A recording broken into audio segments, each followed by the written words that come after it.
ಹರಿ ಓಂ ಶ್ರೀ ಮಾತ್ರೇ ನಮಃ. ನಮಸ್ಕಾರ ಸ್ನೇಹಿತರೆ, ಆಲ್ರೌಂಡ್ ಕ್ಲಬ್ ಕನ್ನಡ ಚಾನಲ್ಗೆ ಸ್ವಾಗತ ಸುಸ್ವಾಗತ. ಇವತ್ತಿನ ವಿಡಿಯೋದಲ್ಲಿ ಏಕಾದಶಿ, ಜೂನ್ನಲ್ಲಿ ಏಕಾದಶಿ ಯಾವಾಗ, ಸರಿಯಾದ ದಿನಾಂಕ ಮತ್ತು ಸಮಯವನ್ನು ತಿಳ್ಕೊಳ್ಳೋಣ ಬನ್ನಿ. ಜೂನ್ ತಿಂಗಳಲ್ಲಿ 2 ಏಕಾದಶಿ ಉಪವಾಸಗಳಿವೆ. ನಿರ್ಜಲ ಏಕಾದಶಿ ಜೂನ್ 6ನ ಬಂದಿದೆ ಮತ್ತು ಯೋಗಿನಿ ಏಕಾದಶಿ ಜೂನ್ 21 ಬಂದಿದೆ. ನಿರ್ಜಲ ಏಕಾದಶಿ ಜ್ಯೇಷ್ಠ ಮಾಸದ ಶುಕ್ಲ ಪಕ್ಷದಲ್ಲೂ, ಯೋಗಿನಿ ಏಕಾದಶಿ ಆಷಾಢ ಮಾಸದ ಕೃಷ್ಣ ಪಕ್ಷದಲ್ಲೂ ಬರುತ್ತದೆ. ಈ 2 ಏಕಾದಶಿಗಳ ಉಪವಾಸಗಳು ಧಾರ್ಮಿಕವಾಗಿ ಬಹಳ ಮಹತ್ವವಾಗಿದ್ದೇವೆ ಮತ್ತು ಲಕ್ಷ್ಮೀ ವಿಷ್ಣು ದೇವಿಯನ್ನು ಪೂಜಿಸುವುದನ್ನು ಒಳಗೊಂಡಿರುತ್ತದೆ.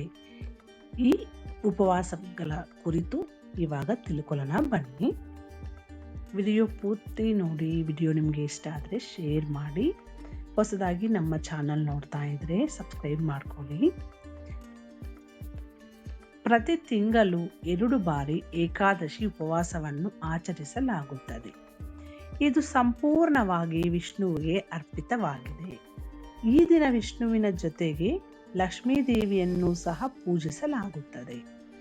ಹಿಂದೂ ಧರ್ಮದಲ್ಲಿ ಪ್ರತಿ ತಿಂಗಳು ಬರುವ ಏಕಾದಶಿಗೆ ತನ್ನದೇ ಆದ ಮಹತ್ವ ಮತ್ತು ಹೆಸರುಗಳಿದೆ. ಜೂನ್ ಶೀಘ್ರದಲ್ಲೇ ಪ್ರಾರಂಭವಾಗಲಿದೆ ಅಲ್ವಾ?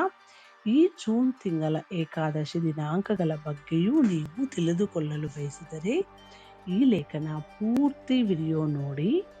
ಜೂನ್ನಲ್ಲಿ ಯಾವ ಏಕಾದಶಿ ಬರುತ್ತದೆ ಅಂದರೆ, ಜೂನ್ ತಿಂಗಳಲ್ಲಿ 2 ಏಕಾದಶಿ ದಿನಾಂಕಗಳು ಬರುತ್ತವೆ. ಅವುಗಳಲ್ಲಿ ಒಂದು ನಿರ್ಜಲ ಏಕಾದಶಿ, ಮತ್ತೊಂದು ಯೋಗಿನಿ ಏಕಾದಶಿ. ಈ 2 ಏಕಾದಶಿಗಳಂದು ಉಪವಾಸ ಮಾಡಿದರೆ ಫಲಪ್ರದವೆಂದು ಪರಿಗಣಿಸಲಾಗುತ್ತದೆ. ಜ್ಯೇಷ್ಠ ಮಾಸದ ಶುಕ್ಲ ಪಕ್ಷದ ಏಕಾದಶಿಯಂದು ನಿರ್ಜಲ ಏಕಾದಶಿಯನ್ನು ಆಚರಿಸಲಾಗುತ್ತದೆ. ಅದೇ ಸಮಯದಲ್ಲಿ ಆಷಾಢ ಮಾಸದ ಕೃಷ್ಣ ಪಕ್ಷದ ಏಕಾದಶಿಯಂದು ಯೋಗಿನಿ ಏಕಾದಶಿಯನ್ನು ಆಚರಿಸಲಾಗಿದೆ. ನಿರ್ಜಲ ಏಕಾದಶಿ ಯಾವಾಗ ಅಂದರೆ, ಜ್ಯೇಷ್ಠ ಮಾಸದ ಕೃಷ್ಣ ಪಕ್ಷದ ಏಕಾದಶಿಯನ್ನು ನಿರ್ಜಲ ಏಕಾದಶಿ ಎಂದು ಕರೆಯಲಾಗುತ್ತದೆ. ಈ ವರ್ಷ ನಿರ್ಜಲ ಏಕಾದಶಿಯನ್ನು ಜೂನ್ 6ರಂದು ಆಚರಿಸಲಾಗುತ್ತದೆ. ಪಂಚಾಂಗದ ಪ್ರಕಾರ ಜ್ಯೇಷ್ಠ ಕೃಷ್ಣ ಏಕಾದಶಿ ತಿಥಿ ಜೂನ್ 6ರಂದು ಮಧ್ಯಾಹ್ನ 2:15ಕ್ಕೆ ಪ್ರಾರಂಭವಾಗುತ್ತದೆ. ಅದೇ ಸಮಯದಲ್ಲಿ ಆ ದಿನಾಂಕವು ಜೂನ್ 7ರಂದು ಬೆಳಿಗ್ಗೆ 4:48ಕ್ಕೆ ಕೊನೆಗೊಳ್ಳುತ್ತದೆ. ಅಂತಹ ಪರಿಸ್ಥಿತಿಯಲ್ಲಿ ಜೂನ್ 6ರಂದು ನಿರ್ಜಲ ಏಕಾದಶಿ ಉಪವಾಸವನ್ನು ಆಚರಿಸಲಾಗುತ್ತದೆ. ನಿರ್ಜಲ ಏಕಾದಶಿ ಉಪವಾಸ ಜೂನ್ 7ರಂದು ಮಧ್ಯಾಹ್ನ 1:45ರಿಂದ 8 ಗಂಟೆವರೆಗೂ ಕೊನೆಗೊಳ್ಳುತ್ತದೆ.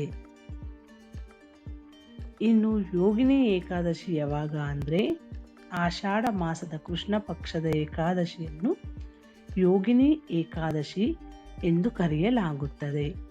ಈ ವರ್ಷ ಯೋಗಿನಿ ಏಕಾದಶಿಯನ್ನು ಜೂನ್ 21ರಂದು ಆಚರಿಸಲಾಗುತ್ತದೆ. ಪಂಚಾಂಗದ ಪ್ರಕಾರ ಆಷಾಢ ಕೃಷ್ಣ ಪಕ್ಷ ಏಕಾದಶಿ ತಿಥಿ ಜೂನ್ 21ರಂದು ಬೆಳಿಗ್ಗೆ ಪ್ರಾರಂಭವಾಗುತ್ತದೆ. ಆದರೆ ದಿನಾಂಕವು ಜೂನ್ 22ರಂದು ಬೆಳಿಗ್ಗೆ 4:27ಕ್ಕೆ ಕೊನೆಗೊಳ್ಳುತ್ತದೆ. ಅಂತಹ ಪರಿಸ್ಥಿತಿಯಲ್ಲಿ ಜೂನ್ 21ರಂದು ಯೋಗಿನಿ ಏಕಾದಶಿಯ ಉಪವಾಸವನ್ನು ಆಚರಿಸಲಾಗುತ್ತದೆ.